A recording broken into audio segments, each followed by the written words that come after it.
And again, 9/11, back to that event, that was, quote, an experiment, a massive world experiment to see if they could get everyone into a certain probable mindset. Do you understand? A belief system.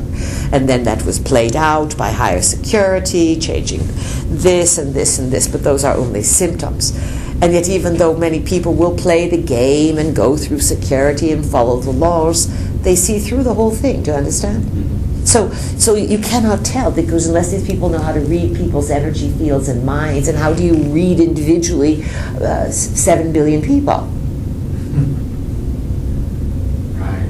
So there are advanced technologies, believe us. There are technologies that are ET given, that are attempting to read consciousness. Soon you will see these machines showing up in airports everywhere. You're going to check your energy field and see, so that most of you wouldn't have any problem. But if you are a terrorist and you are nervous and hiding something, they have these kinds of machines now. They can tell by your brain waves what's going on.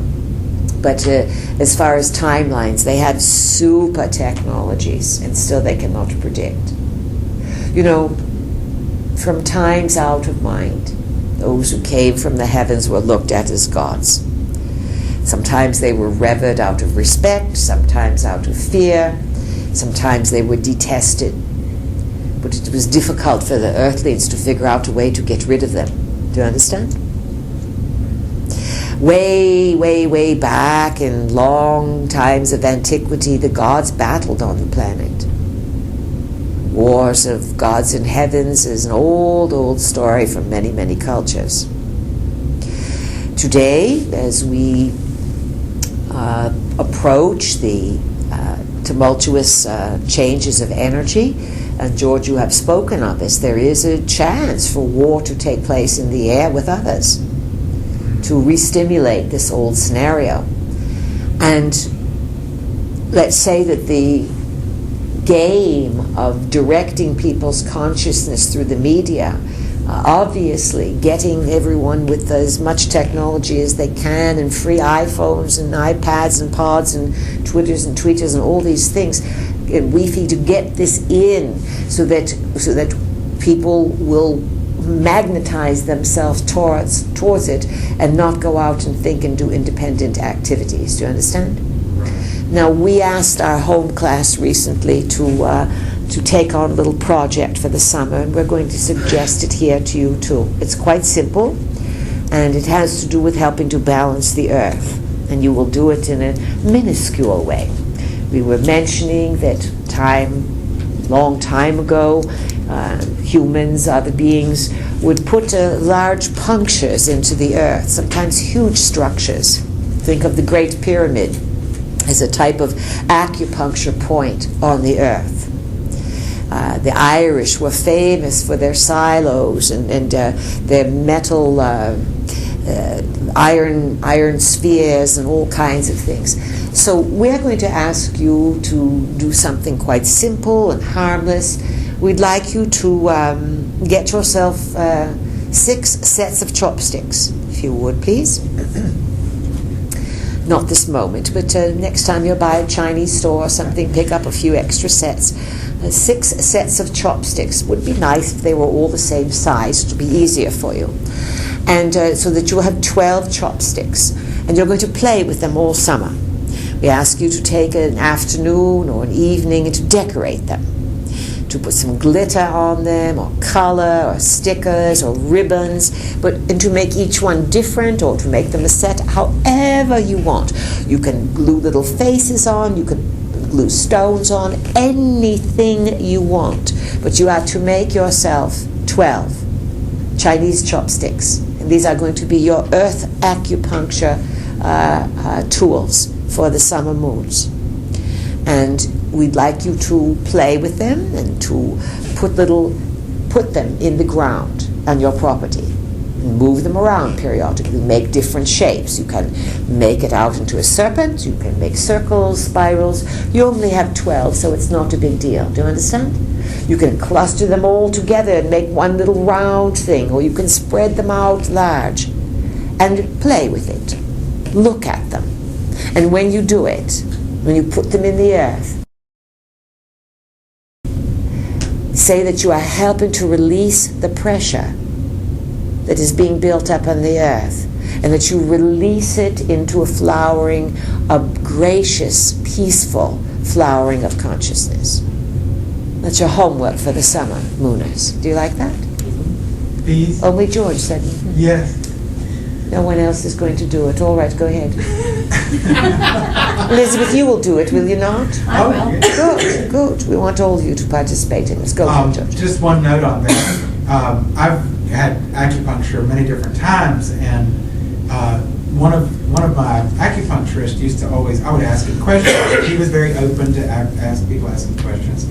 So I would ask him, and one of the things he said is that yes, sometimes acupuncture does release energy, things that have been built up that are there.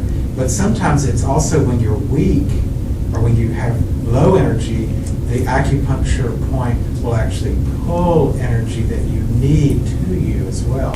So I think it's also for us to release things, but it's also to pull, to tonify, to pull things to it. And pull, yes, to yourself and to the earth. And to the earth. This is all for the earth. You see, one of the great malaise of the modern world is that people live on earth and they don't think much of it. Oh, at Earth Day, or once in a while, or people get a whiff in spring, or they take pictures of a good sunset or a vista. But in general, across the globe, there is not a lot of sacredness and respect for the earth. Less than 10% of the people live with sacred awareness. And so, by playing your chopstick game, you are showing that you are aware that the earth is a living being, and that you want to help by creatively playing with the energy to release, to amplify in your own life, to bring vitality, and use your intuition. Check out the yard, check out the place. If you are going to visit someone for the afternoon, bring your sticks along. Do you understand? Have fun with it. Be a little strange. That is all right. It will give someone something to talk about. You follow this? Going to an afternoon reception, a tea party or something, bring the sticks, especially if they've got little glit on them, and put them on the ground by you. Someone will say, well, what the heck is this? You'll say, oh, it's a new thing I'm doing. It's called earth acupuncture, and it's just a bit of fun, and it gives you an opening. Do you understand? You all must have more blasé savoir-faire about who you are, and not be so self-conscious or think you're going to get criticism. The more confident you are in how you express yourself, it befuddles others. Do you understand? They don't know what to say, whether you are weird or you are smart. Ideally, weird smart, both. Strange smart. Questions? Dowsers use this. I know many dowsers in the past who've actually healed, helped people. Absolutely. They haven't healed, but they've actually helped people heal, sick conditions for people and people who live on the land using these metal rods in the earth. Yes, they were usually iron or metal rods of some kind, usually iron rods. We don't want you to cause too much trouble. Right. And then they would not be so portable, and then you'd make a big deal about where to get them and all these things. Chopsticks. The chopsticks came to our mind. It is perfect, it is not expensive, it is fun, and you will be able to tell chopstick stories. Do you understand? It will, and it's playful, and you are creatures of creativity who need to play.